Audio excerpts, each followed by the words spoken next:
group of parents in Richmond placed an ad in the West County Times looking for more people that had kids with intellectual and developmental disabilities. Parents got a hold of other parents in Richmond, and they started a daycare in which one family would take all the kids for a week, then the next family would take all the kids for the week, and then the next.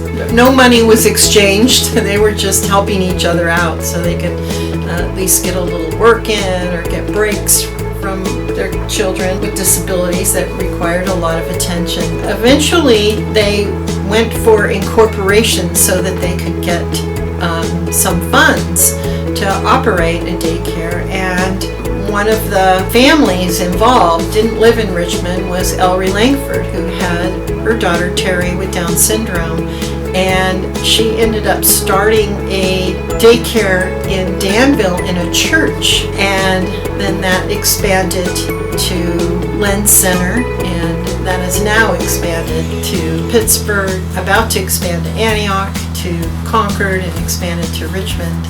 Working with kids when they're little increases the chances of being more self-sufficient when they grow older. That's a really huge impact for kids with developmental disabilities. The next endeavor was a work program that Dave Duart started in the garage of a house that was donated to the agency.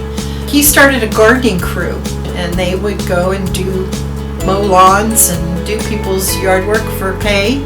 And the participants in the program were paid for their lawn services, and that was the start of commercial support services. It wasn't until the late 60s that the Lanterman Act was passed to provide funding for services such as these.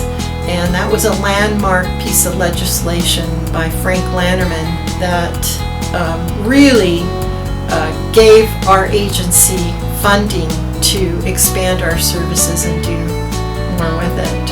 That's how it all started.